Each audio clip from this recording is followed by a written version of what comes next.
traditional orchestrations.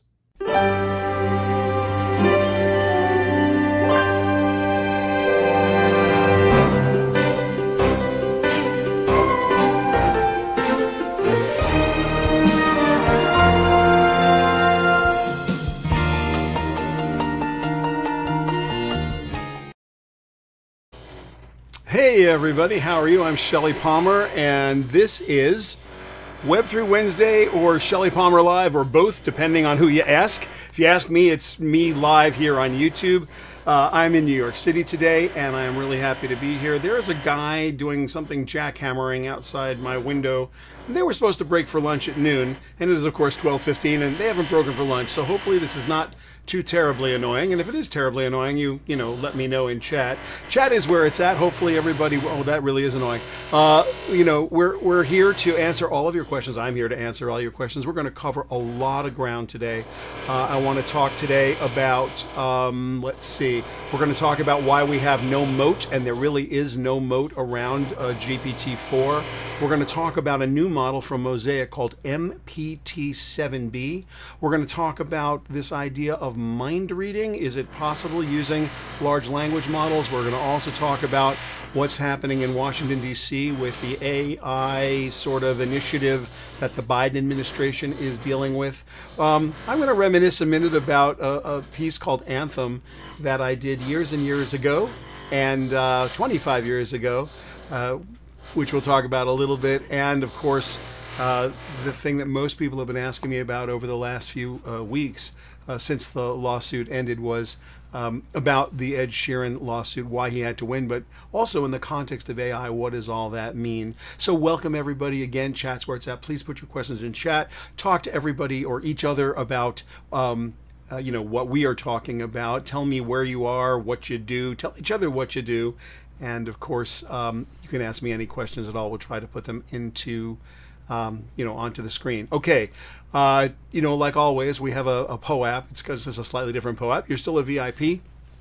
What is a POAP? It is a proof of attendance protocol token. You go to shellypalmer.com/POAP where you will get your POAP, collect 5 of them, and you can join us at all kinds of places. Oh, wow, Alan Mostow, Mr. Jackhammer. Well, they have finally broken for lunch. I had a feeling that they would, so I'm very happy that they're no longer torturing us. So thanks. Hello from Denver.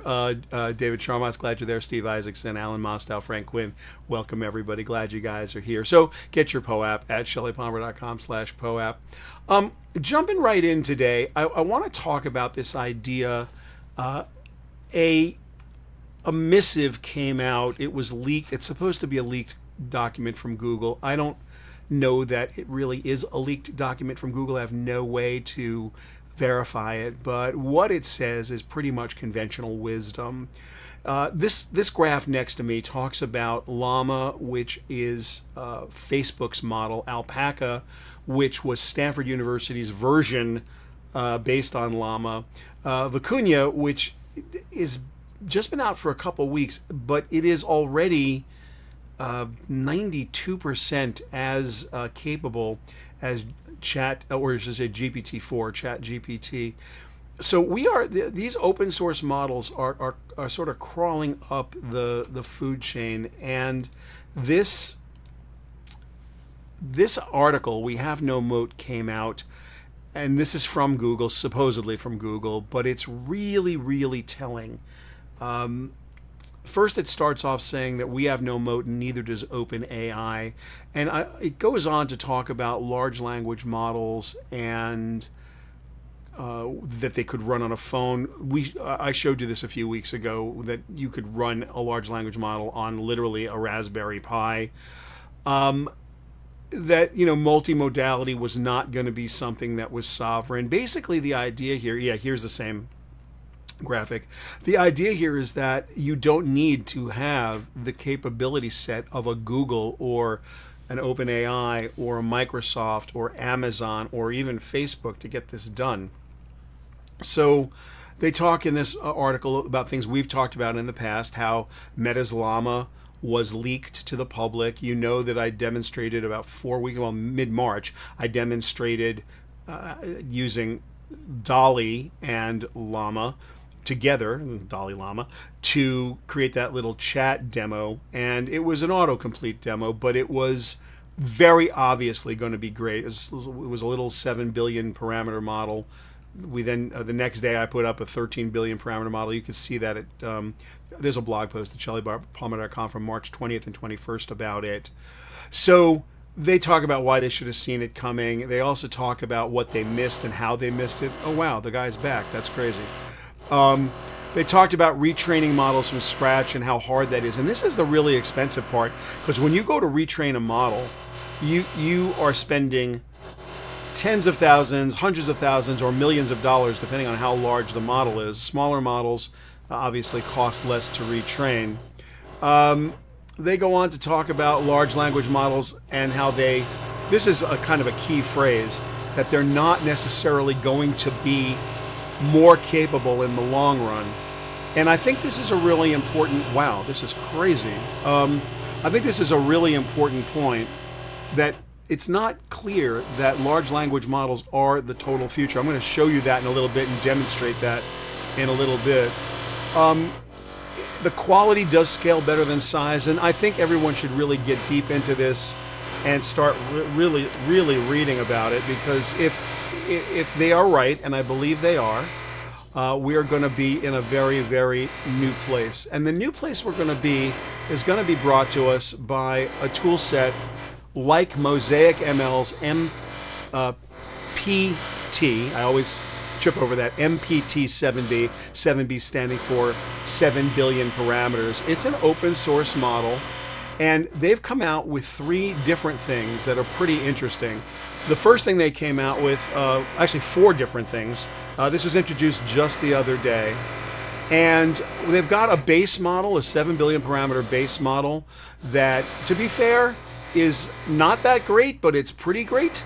It certainly gets you to a place where you can confuse it for any of the other large language models that are running open source now, 7 billion and 13 billion parameter models. It's clunky to install, and it doesn't run well on your home computer, mostly because you don't have enough graphics card to run it on. I was able to install it, but I wasn't able to get it to run quickly. This thing, which I'll talk about in a second, StoryWriter 65K, this is important. The other model that I love very much, and I'm going to show you in a second, is MPT-7B Instruct and Chat. And now they have these you can install on your own computers, but you can also go over to Hugging Face, which we're going to do in a second, and we're gonna try them out. This I wanted to save for last. This guy here, MPT-7B StoryWriter 65K Plus. This is really important and significant because even GPT-4 that's not yet released to the public at max can take 32,000 tokens, a token being about 4 words in the English language, roughly. So a 65,000, and they say up to 84,000 token input would give you an awful lot of context and an awful lot of memory, and I think that's really important. So let's go over here. This is the chat interface. This is running at Hugging Face. We've shown you some other things running at Hugging Face that are really kind of interesting and cool. Let me just clear this out for a second. So what can you do on the chat interface here? Well, we can do a couple things, and I want to show off the difference. We've used this dog ownership idea before, so what I want to do is come down to the chat bot, and I want to ask it to create a table with the 5 most popular family-friendly dogs. You've seen this this thing before, where I'm basically asking it to build a table of family-friendly dogs. Now, when you do this in ChatGPT, it actually makes a pretty table. This is making a kind of an unpretty table, but what's really great about this, what I think is great about this, is that it's doing the work at a fairly decent speed. Remember, this is not a 175 billion parameter model like ChatGPT. This is a 7 billion parameter model. Now it's running at Hugging Face. I can't get it to run at this speed on my computer, but it's running pretty good right here because it's running on a couple of A100 cards up at Hugging Face. So this is doing a pretty decent job. Is it as good as ChatGPT? I don't know. Let's go try this at GPT-4. Let's just try it. The same thing right here. You'll see this. We've done this before. You're going to see this. It's going to tell you it can only go to September of 2021. And then it's going to start banging this out really good. It's looking about the same, but it's going to end up looking a lot better. And it's obviously working just as fast. This will turn into a real table. That's what it does. So ChatGPT is obviously better, but it's also a much more sophisticated model, and it is the best of all time. All right, let's go back now. This is Mosaic ML's MPT7B Instruct, a different kind of model. This is one you're supposed to ask questions to. So I'm going to ask it a question here. I'm going to have it do something that it's going to do, I think, fairly poorly, because it doesn't take in, it doesn't use variables the same way that ChatGPT does. So here I'm saying, look, the student's Jane Doe, the class is the class name, program name, school, MIT, and the pronoun is she and her. And I'm asking it to act as me and write a recommendation letter for a student. And so let's see what it does. And I think what it's going to do, and it did what I thought it was going to do, it doesn't understand the variables. It's still banging out the letter, but this is not much better than a template in the Instruct model. If we go to the chat model to do it, this is, let me clear this out, and I'll ask the chat bot to do the same thing, and we'll submit it. We're going to get something. It's not going to be wrong. It's just not going to be great. And this thing is sort of choking on the concept right now. So, yeah, it's not really doing a great job on from a chat perspective. When you put the same thing, I don't even need to use the dog model is done, by the way. I can do a new chat in GPT 3.5, the older GPT. I don't even need to use GPT-4 for this. Here, we'll just do the same exact thing. This thing banged it out so fast, I literally didn't have time to scroll down. And here, it took the variables. It put Jane Doe, it put MIT. It knew exactly what these parameters were, Jane Doe, advanced media business, right? All this stuff just incorporated perfectly into a letter. So, you're not going to get that kind of performance out of the 7 billion parameter model here. It's just starting to get its act together. I'm writing as a highly recommended student. Again, it's not writing any better than a template. So I think, you could look at this and say this isn't that great. Or you could look at this and go, wow, they've got the Instruct model.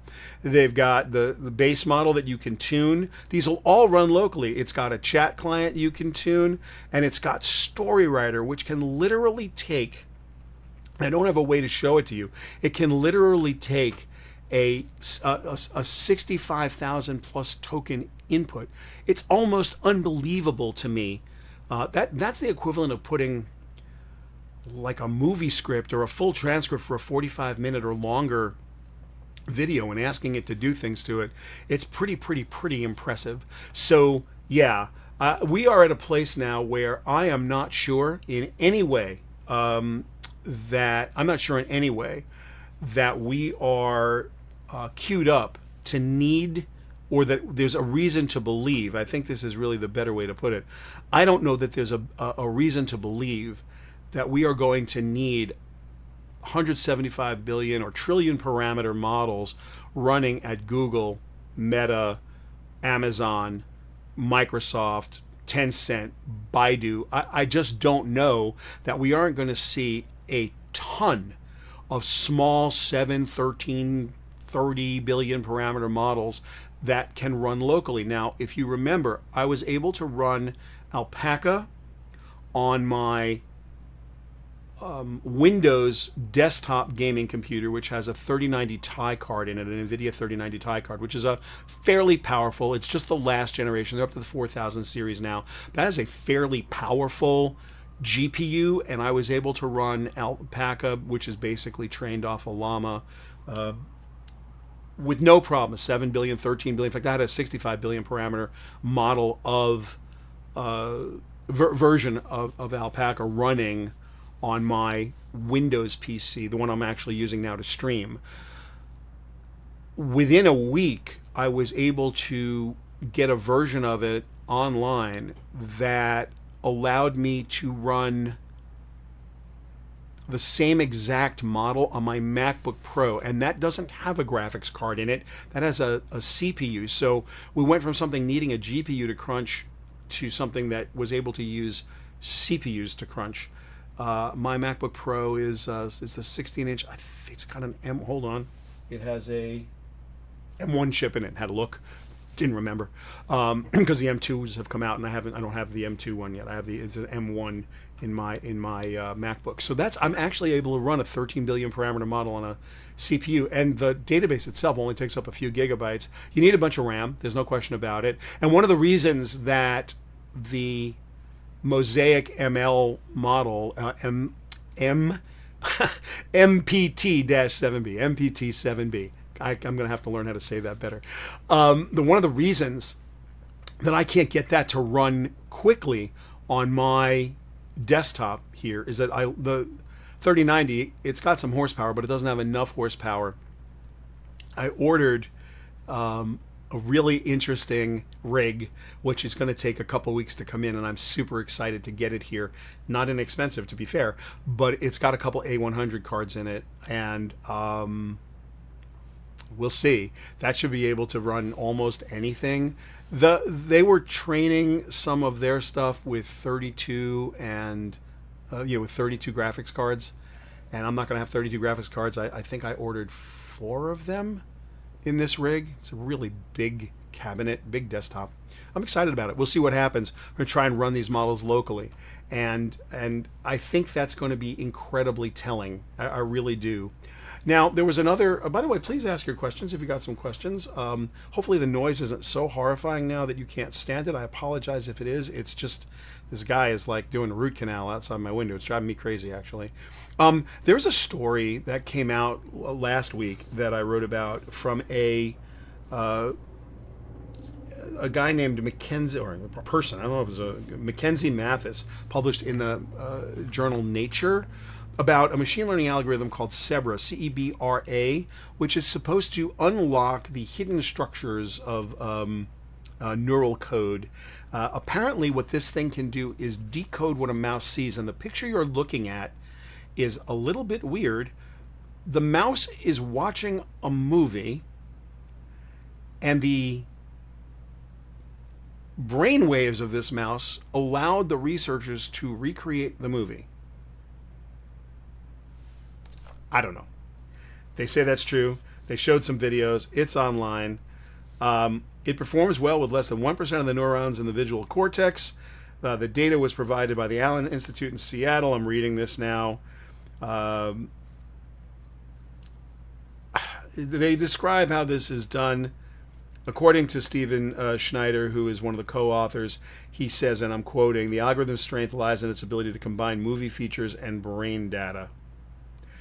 Okay, what this, we have a question here. It doesn't surprise me. Yeah, let me just see if I can put this up on the screen for you. Can't believe that I can read minds. Is the world over?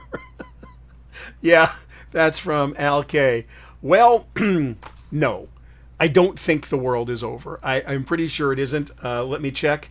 I'm looking at my watch now. No, not the end of the world according to my watch. And I'm looking around me. World is still here. I don't think these tools are close to actually reading your mind as you're walking around. And there is a difference, and I would ask you to do some research about this. There's quite a difference between understanding what the patterns in the brain are seeing and reading your thoughts. Now, there's some fantastic work. Jeff Hawkins, who wrote On Intelligence years ago, was the guy from Palm Pilot. He was the founder of Palm Pilot. He's got a new book out called, I just finished reading it. What was the title of the book? Hold on. I just finished it, literally just. It's called 1,000 Brains. Richard Dawkins did the foreword, but Jeff Hawkins is your guy. And he's, I guess, a gentleman scientist. You'd call him that. He's not formally trained by his own definition, although he's got all kinds of academic degrees. I don't think the work he's done is just spectacular. 1,000 Brains is a great book to read. And he describes the way the cerebral cortex works, and he describes the way that they believe, from the research they've done, the human brain is able to deal with invariant models of the world around us and how it functions, to be fair. And so, and their goal is, of course, to use this to help with machine learning and artificial intelligence. And I think when you read the book, if you read the book, you'll be stunned at how interesting it is and how much you learn and how much needs yet to be learned. But one of the things I learned from that book and talking to some people is that reading your thoughts and seeing what you're seeing or having the patterns match to what you're feeling, there's apparently quite a big leap there. Certain things happen in your brain, according to the most recent research that I was able to get my hands on and the few scientists I've spoken to on the subject, because this was one of my great fears, and unfounded clearly, but, well, not clearly, unfounded according to the people I've spoken to.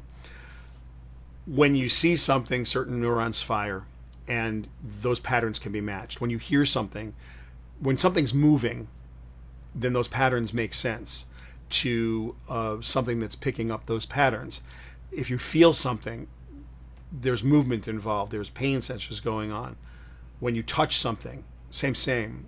There's an invariant model in your brain. Certain things fire. There's this whole idea of pre-firing, setting up the axons and dendrites and synapses to pre-fire, and then they fire when they're supposed to. And it's a pretty complex concept, but apparently you've got an invariant model of everything you've ever touched, heard, smelled, tasted, looked at in your mind, and your nerve synapses in your brain apparently get ready to, they have this model, they're constantly running this model based on situational awareness, and then ultimately when something happens that's out of the ordinary that your brain doesn't expect, that's when you notice it. This is way beyond my understanding personally of how anything works in the world, but it's what I've been told.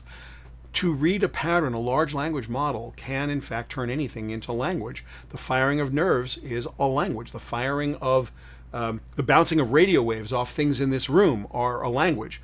They're patterns that can be matched, and certainly the way that self-attention works and the way that large language models and vector databases work. This is what it does well. So you could theorize that you'd be able to do what they said they could do. They could recreate what you are seeing from the patterns you are seeing. It sounds like a leap, but they've done it, so I'm impressed by that in a hardcore way, and there's been several demonstrations. I think what I've heard, and I don't know this to be true, we're all going to find out soon enough, is what the leap is between that and actually understanding what you are thinking from the same patterns firing in your cerebral cortex, which apparently is about the size of a dinner napkin, a couple of millimeters thick, and looks the same according to the researchers. There's no difference between the mechanics of any of the nerves or the cells. They all do apparently different things based on the region they're in, based on what they're connected to. It's really complicated. I would hardly recommend the book 1,000 Brains. And if you haven't read On Intelligence, which is a book from a long time ago, Jeff Hawkins, same guy. That was the first book I ever read about AI. It just goes back forever. It's got to be 20 plus years old. I was mesmerized by it. It's what got me into AI in the first place. It was the thing that got me into, back then, what we would call statistical machine learning. And it blew my mind. It completely blew my mind. And I think if you give it a chance, Jeff Dawkins will blow your mind as well. One of the things that I've been doing is, I've been teaching at the Newhouse School, and we're just getting ready to launch the next Newhouse Advanced Media Lab series. So if you're interested in getting involved in subjects like this, we're going to talk about AI and neuroscience, and we're going to talk about where we are as a society and what AI bias means, and social media addiction and AI regulation and AI bias. If you're interested in any of these topics, you can go to shellypalmer.com/newhouse and just sign up for the mailing list, and then we'll just tell you when we're doing stuff. We've got a bunch of events that we're excited to share with you, and they'll be online so anyone could attend. And there'll be some in-person events as well. So please, if you are interested in talking about like the latest, greatest, cutting edge, shellypalmer.com/newhouse, and go there and sign up. And while I'm thinking about things, if you are interested in the stuff we're talking about today and you want to go deeper, courses.shellypalmer.com is where you'll find the Generative AI for Exec course. We do have autonomous agents built in there now, and some cybersecurity and we've added. We constantly add. We've literally updated every chapter since last week. So, please feel free to go there. If you've been there already, you can go back. That's all good. You will learn something new if you go there. Self-indulgence being what it is. So, 25 years ago this week, I don't know if a lot of you know this, but I started my career as a composer-producer, music for advertising, music for television. I wrote jingles, is what they used to be called. I like to call it commercial music, but back then it was the jingle business. And you wrote jingles and TV themes and background music and stuff. And this was a personal project for the Parsons Dance Company, and May 5th, 1998 is when it debuted at City Center. The story's kind of fun. I was just really excited to be part of this. I composed this piece for the Parsons Dance Company, specifically for their opening, and I was very fortunate to be able to conduct the London Symphony Orchestra doing it. So this is a point of view camera. This is a reference camera. It's the only video I have because they didn't really let you take videos back then. So this is a video of that was the dancer's reference, if you will. I'm not going to play the whole thing. It's 25 minutes long, but I was really, really excited to be part of this. And there's a blog post I put up there at shellypalmer.com. You can go there and sort of reminisce. This is 25 years ago. I almost can't believe my past life. But costumes were William Ivy Long. David Parsons did the choreography. And for those of you who are dance aficionados, Robert Battle, who is the creative director of Alvin Ailey, the artistic director of Alvin Ailey, dances with Mia McSwain, the love story in the middle of this. And he was a principal dancer at Parsons back then. Such a talented, an incredibly talented group, but Robert was just such an exceptional dancer. And what he does in the love story part of this, which is a 4 or 5 minute segment in the middle, is something to behold. What a magnificent dancer he is. And this was a spectacular demonstration of his skills. So anyway, not to bore you with it, but sometimes it's fun to look back. Sometimes it's fun to look back. I don't really think about the music business the way that in a nostalgic way. I think about it as a wonderful learning experience. I learned a lot about advertising. I learned a lot about marketing.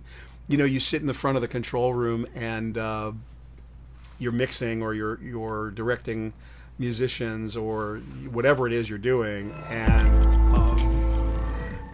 you hear I was lucky to have some amazing clients. You hear some of the greatest advertising people in the world. Jerry Delafamina is sitting in the back of the control room, and Ray, I did the music. I composed and produced the music. I conducted the LSO. David Parsons did the choreography.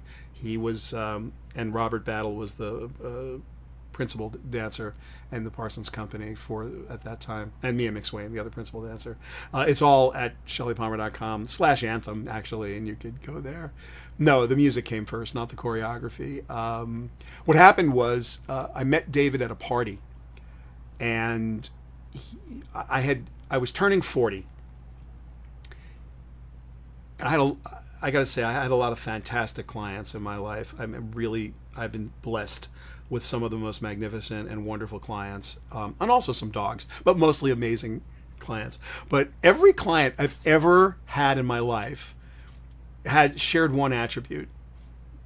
They knew their business cold and music, which was my business. So everybody was the world's foremost expert on the music they liked. And I had gotten to the point, I was approaching my 40th birthday, and every time I went in the studio, it was for somebody else, doing somebody else's work, taking direction from somebody else, just having someone like really just get up in your face and go, do it like this, and bah, bah, bah. And it was people who were tone deaf were singing to me while I was sitting at the keyboard or while I was producing. Look, it's an occupational hazard, and you just deal with it. You smile and you're polite, and you try as hard as you can to understand their vision so you can deliver it. Because managing expectations, my job as a professional composer was translator. Well, someone they had a piece of video they were doing, or they had a message they were trying to get out, whether it was a radio spot or spoken word or video that had a commercial or opening to a television show. It didn't matter what it was. They were trying to get the audience to feel something, and they didn't have the musical skills to do it, so they hired a composer. And my job was to listen closely to what they had in mind and put it on tape or record it, and using a less dated term.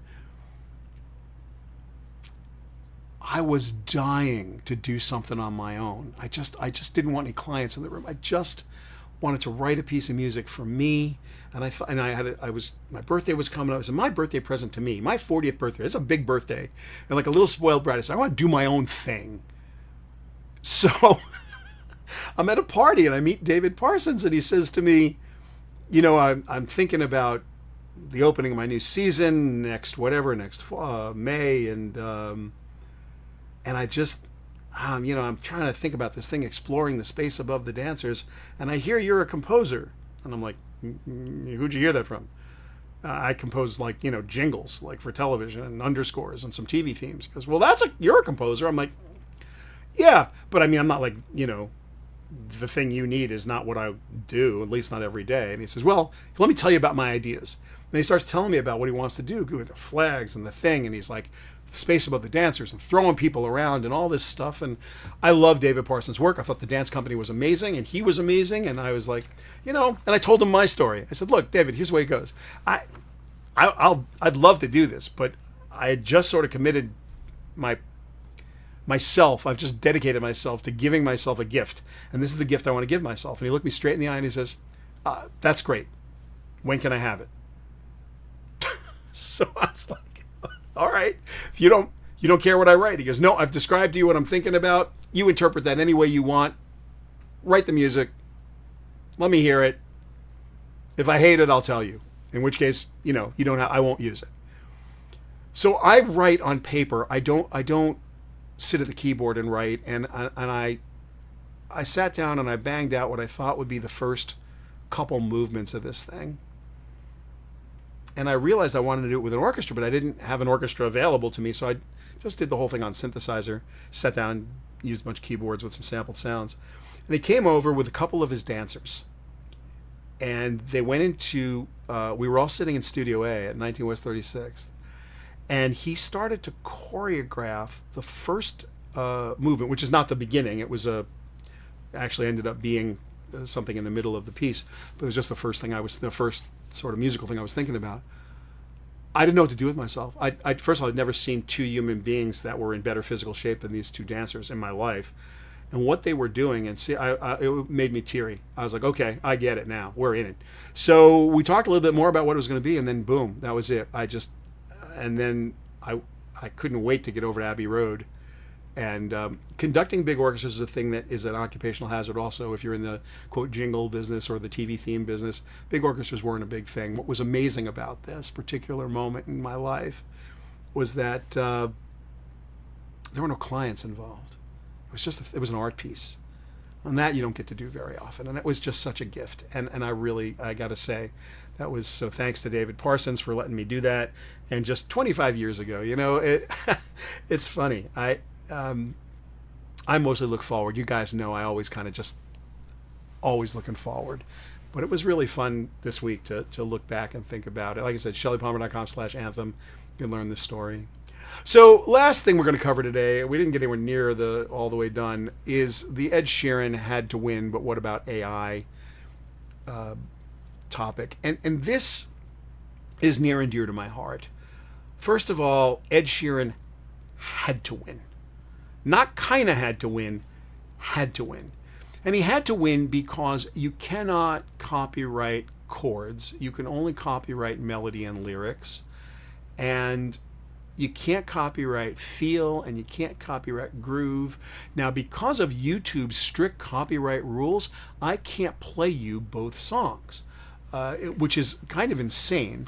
Ed Sheeran's song is Thinking Out Loud, if you want to go get it on Spotify. And of course, Marvin Gaye and Ed Townsend's song is Let's Get It On, and that's what it's about. Now, they sued Ed Sheeran, saying that there were striking similarities between the two songs. And they pointed out that it felt the same and the chords were the same. And they went to great lengths to say the chords were the same. As it turns out, you can make an argument with your ears that they're the same, but if you're a musicologist, you look at these chord progressions, and while it's 1, 4, and 5 are shared by both, the second chord in each progression of the verse, the choruses are totally different.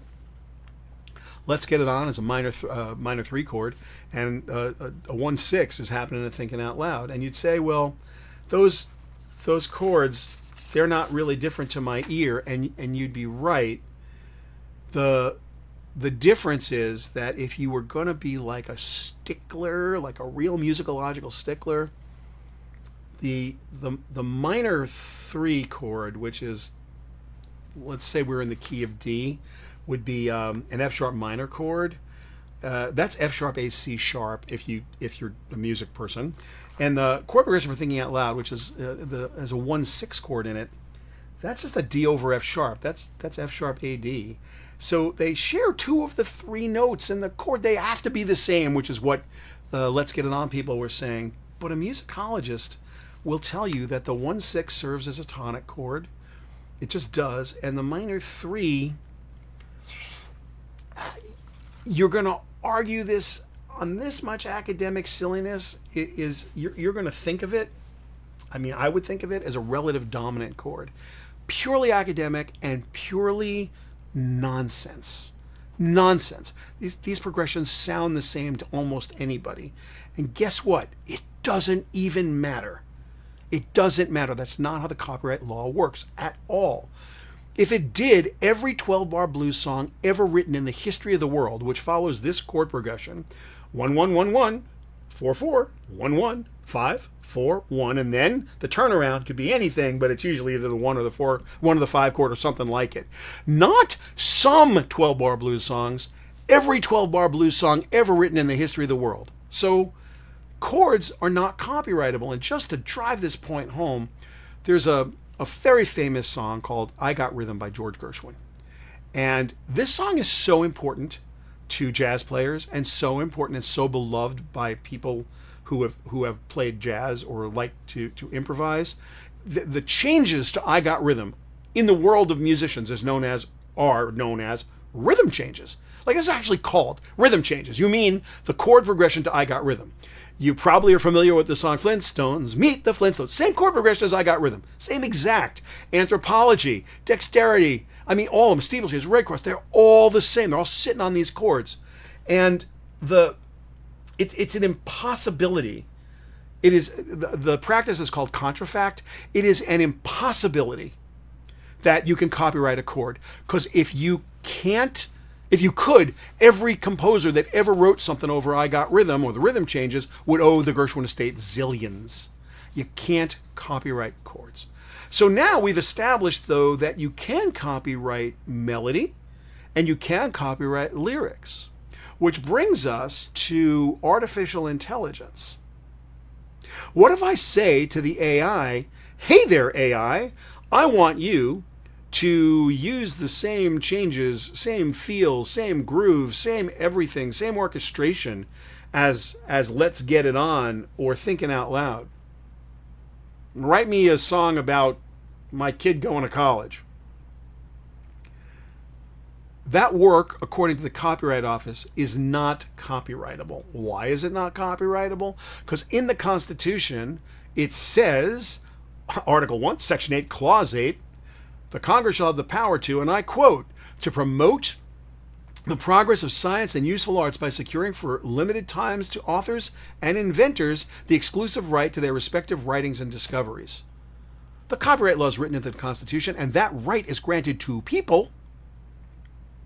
It's not granted to machines.